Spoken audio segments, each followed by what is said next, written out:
What's up, everybody? Welcome to another episode of the Throw Show. And if you missed it, we've got custom programming, pre-built programs, technical analysis, cues and corrections, kinetic comprehension, all available up on our website, throwsuniversity.com. Check all that stuff out. We got so much free content. Subscribe to our email newsletter because we are going to start bombarding you with free, awesome content that will make you a better thrower and will get you to conquer all of your goals. Come on, that was good. That was pretty good. I'll give you a round of applause for that one. Yes. All right, so I want to go over fall training. So we've gotten a ton of questions about this. Like both people asking us just about what we do, complaining about what they're doing at their schools, and I think we thought it was a really good idea to just kind of lay out why people do certain things in fall training, and then also what we do for our own throwers during the fall. Yeah. So I wanted to jump on this and say I trained in a system in college where the fall was used for general physical preparedness. Okay, so GPP. And also I when I worked with the short period that I worked with Adam Nelson, he did a good job explaining this to me, what he had previously done. And talking with a lot of college coaches is basically what they try and do is they try and say get in shape to get in shape. And that's the whole GPP thing, but it's also they want to get their throwers in shape. They want to get them a little bit stronger. They want to get them conditioned. And so they're going to train in other energy systems to try and enhance the training process or the actual energy system that we use in throwing. So they want to try and say hey, we're going to do bodybuilding type stuff in the fall. We're going to build some musculature. We're going to build lean muscle mass. We're going to build joint integrity and tendons and ligaments. And we're going to get you in aerobic shape so that as we start to throw, you're able to handle the throwing volume. And I think that's their point of view. That's their approach. Yeah, that's their approach. And where I've always struggled with this is that I'm even trying to think in football, that doesn't happen. No one's going out and even in spring ball and saying hey guys, we're not going to put on the pads and run plays. We're just going to do drills all spring to prepare for the fall. They're still running plays, and even if they're not hitting, they're still running plays game situations. So I think that's where my hesitation has always been regarding it, and I don't believe it's rooted in science at all. I see the GPP stuff of what they're talking about, but they're misinterpreting the research, and they're misinterpreting I always use an example. If you're a fighter, what are you going to do to prepare for a fight? You got 12 weeks before a fight. Mm-hmm. You're not going to spend 5 weeks doing GPP work. You might do GPP work, but you're still going to be doing specific work to prepare for that fight. You're going to be doing skill work, technique work to prepare for that fight. And I think that's one thing I've always been confused by, and that's where I wanted to go with you, Trevor, right away, is that you've coached at the collegiate rank, at the Division I collegiate ranks. You've coached at the Division II NCAA rank, and you've coached people at the NCAA meet in Division I. You've coached people. You've coached All-Americans in Division II, and you've coached state champions and national runners-up at the high school level. And me saying that, you sound like a really, really good coach, Trevor. So I want to learn. I don't know if you've ever told me that before. So I want to learn what is it? What is it that if we can. What is it that you're doing that is making you that successful to have NCAA qualifiers in the Division I and Division II level, All-Americans in the Division II level, and I mean, Kai was she second team? She was 17th, so one place out. Okay, yeah. So that's close. But and then developing multiple 45-foot plus shot putters in the female ranks in high school, and hopefully Jeff throws 60 this year. But you know what you're doing. So tell me, what are you doing that will get me to throw 65 feet? Well, I will say both. It's interesting that every single collegiate program that I've went into, like whether it was me competing, I've been into multiple, probably too many collegiate programs, but every single one I went into, all of them had never thrown during the fall. Yeah. Never. I mean, maybe, every now and then they'd throw, but like usually it was just doing drills or just running. Some of them didn't even really lift during the fall, but I mean, the better ones did.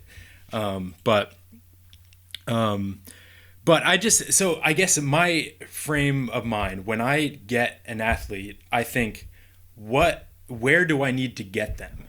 That's the first question. It's like, okay, they are right here. I see them. I mean, first of all, I need to see where they are, because the first time I see an athlete, I don't really know where they are. So the only way I can truly know where they are if I see them throw and if I see them lift, and to see what their actual physical capabilities are.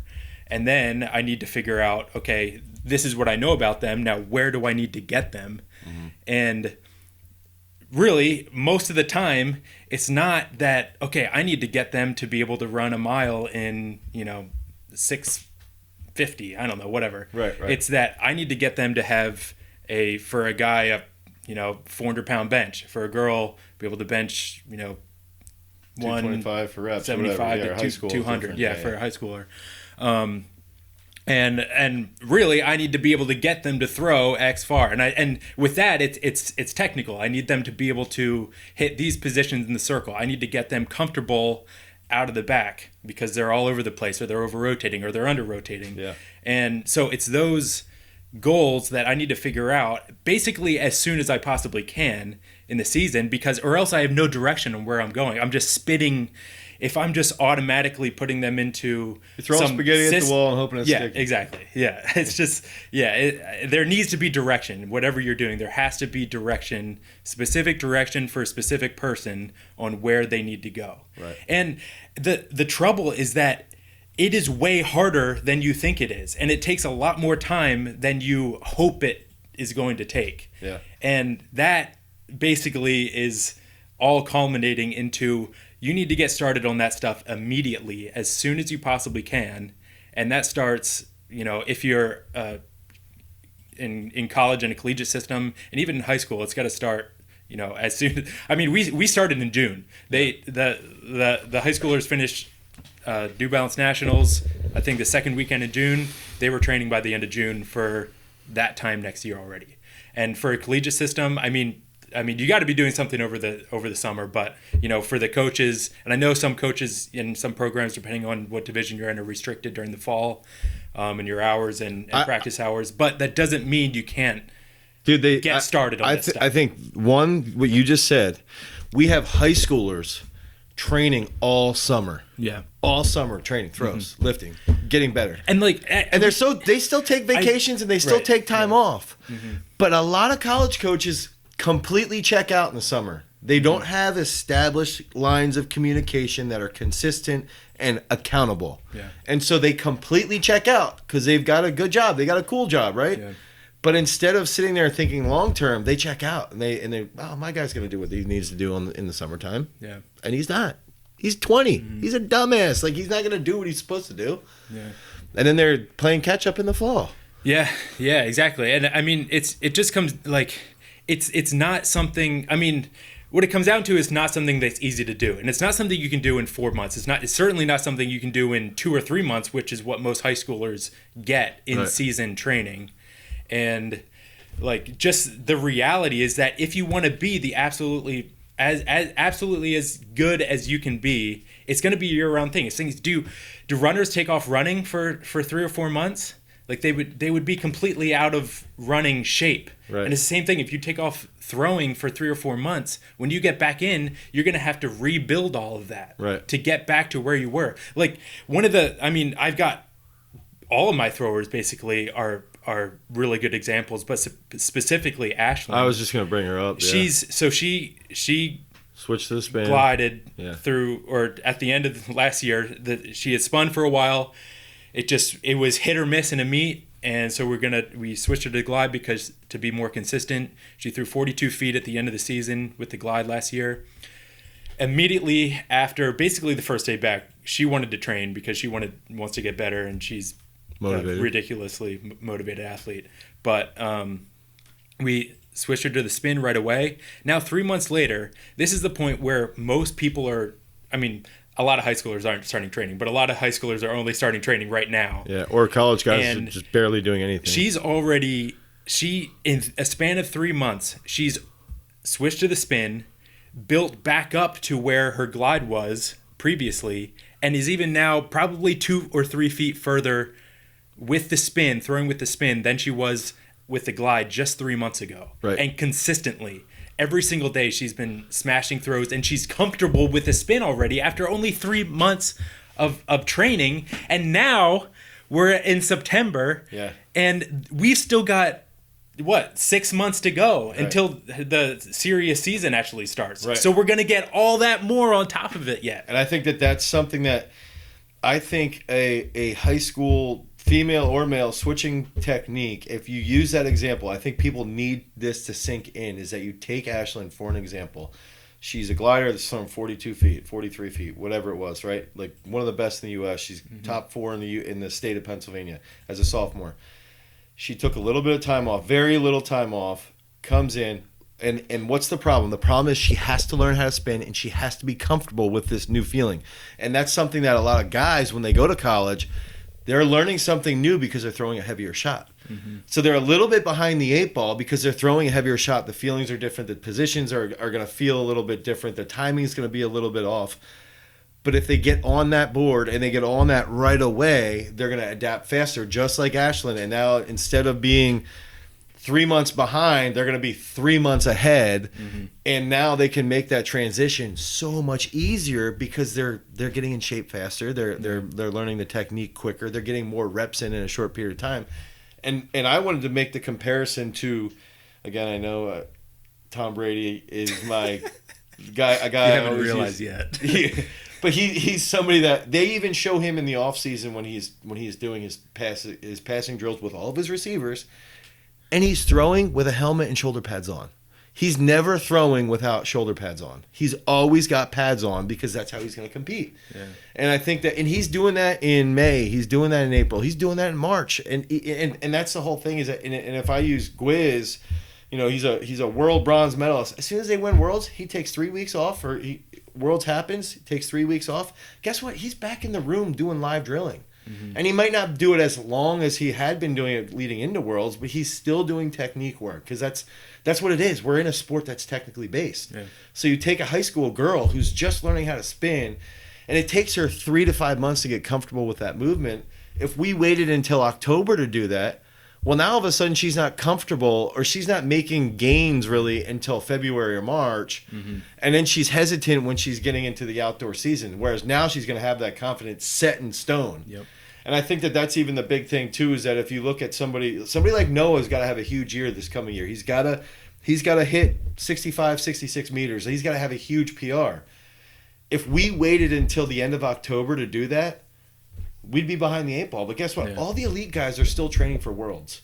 He can get that work done now, and we can make serious technical changes now so that now's the time that he can catch up on those guys. Yeah. And I think that's where it's like, as a collegiate coach, I don't know, and maybe that is something that I don't see, and that's where I would like to strike up a dialogue, is like, what is it exactly outside of like being physically prepared? Yeah. But I think Ashlyn's physically prepared. Like, she moves well. She can handle a 10-pound shot. Yeah.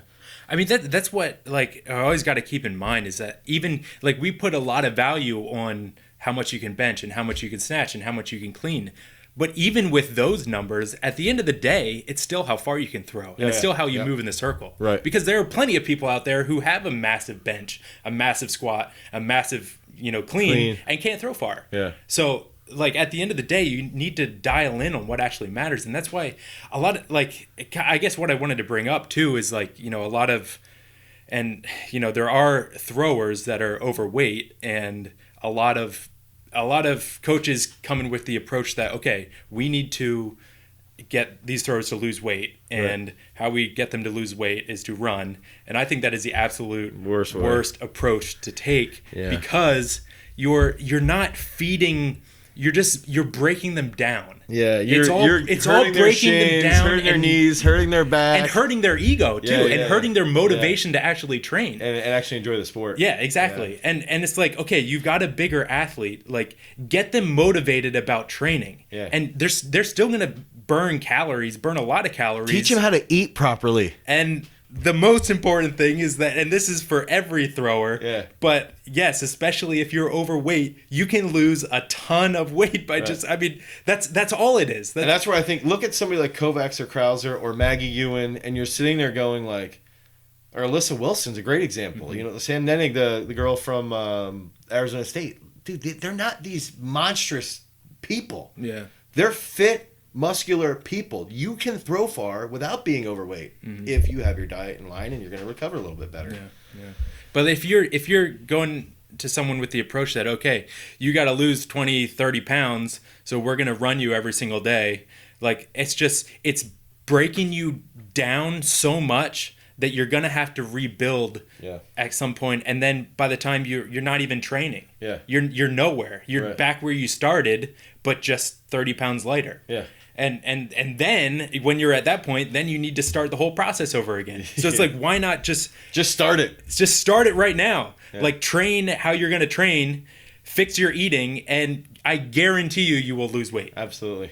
I think that's a really important lesson. I think everybody's got to just take the Ashland scenario for an example. Yeah. Use that.